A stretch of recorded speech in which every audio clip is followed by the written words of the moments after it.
Hey everyone, Ben Jones here, owner of Fit Body Boot Camp, Arizona, and today I want to go over, the basics of nutrition. And I think this is a common thing that so many people struggle with. There's so many diets and fads out there that how do you know what is the right thing to do to be able to lose weight, to be able to build muscle and feel better? So today I want to give you just some of the breakdowns of how to put together a meal plan and really how to be able to burn fat. All right, so one of the first things is you got to look at your fundamentals here. All right, pretty much all your food that's going to be made up of three main categories: your carbs, protein, and fat. And in the meal plan we have on the board here, we have it broken down so that way you're hitting the following macronutrients, which your macros are your carbs, protein, and fat. 40% carbs, 30% protein, 30% fat in this example. One other thing to keep in mind is that for every 1 gram of carbohydrates, there's 4 calories. Protein, same thing, for every 1 gram, there's 4 calories.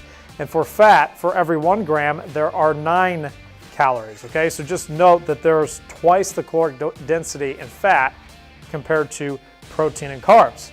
All right, so in this example, let's say that you are supposed to be consuming 2,000 calories a day. How do you want to figure this out to determine, all right, what does this break down to as far as how many carbs you should be consuming in a day? You would take 2,000, multiply that by 0.4, the number that gives you, you then divide that by 4, and that's going to give you a total of 200 grams or 800 calories. Again, with protein, you would do the same thing. Take 2,000, multiply that by 0.3, gives you 600, divide that by 4, gives you 150 grams for protein per day. And the same thing, we'll do this with fat. Take 2,000, multiply that by 0.3, that's going to give you 600 calories, divide that by 9, it gives you 66 grams. Okay, so that's first. That's how you would figure out how many calories, your macronutrients, based around these percentages. Now, there's a lot of different percentages that you can use depending on what your goals are, but this is kind of a good general go-to for general health, nutrition, fat loss, building muscle, lots of different things you can do with this. All right, so let's take this a step further. How do you build this out into an actual meal plan? All right, so what we have on the board here, this is actually 2,000 calories here. And so give an example of what you want to do. Meal number 1 is that you have 3 whole eggs, a cup of oatmeal, and then a tablespoon of cinnamon. Or one of the things not listed on there, also get some liquid stevia drops, mix that together in your cinnamon, tastes great, have some scrambled eggs. That's an example of meal 1. Meal number 2, you're going to have your 6 ounces of grilled chicken, 1 cup of asparagus, and a quarter or a half a cup of quinoa. Make that up, make a grilled chicken breast, throw it in with some sort of a stir fry. There's a lot of different ways you can cook that up. Meal number 3, you're pretty much going to do the same thing.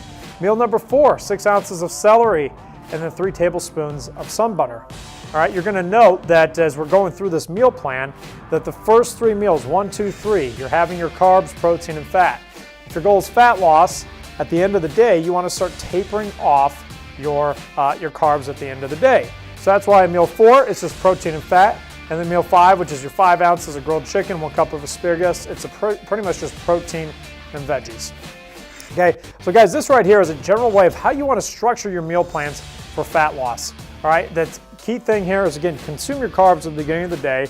And then at the end of the day, when you're consuming the least amount of energy, is when you want to start tapering them off. Now, here's the thing, even if you're doing this long term and you're putting your body into a caloric deficit, eventually it's going to stop responding. You're going to stop seeing, the fat loss. And this is the importance of having your cheat meal. All right, and that cheat meal is 1 meal a week. You can go out and eat whatever you want. If you want to have a big bowl of pasta, you want to have a few pieces of pizza or something like that, save that for that 1 meal. Because what's going to happen is your body's going to recognize that huge influx of calories, and it's going to take you out of any potential or prevent you from going into a starvation mode. But secondly, it's also going to make it so that way you are not, you're not going insane from not eating some of your favorite foods. And here's the best part, just wait.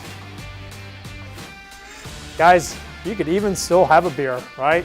If that was one of your things, to have a couple drinks, save it for your cheat meal. Anyways, that's how you put together a meal plan for fat loss, and you can still drink beer and drink some wine. Just again, it's not every night, save it for your cheat meal each week, and that's how you can transform your body. All right, guys, see you soon. And if you're wanting to try to get in shape, to change your life, just click the link at the bottom of this video, come in and check out our 28-day rapid fat loss program. All right, guys, we'll see you soon.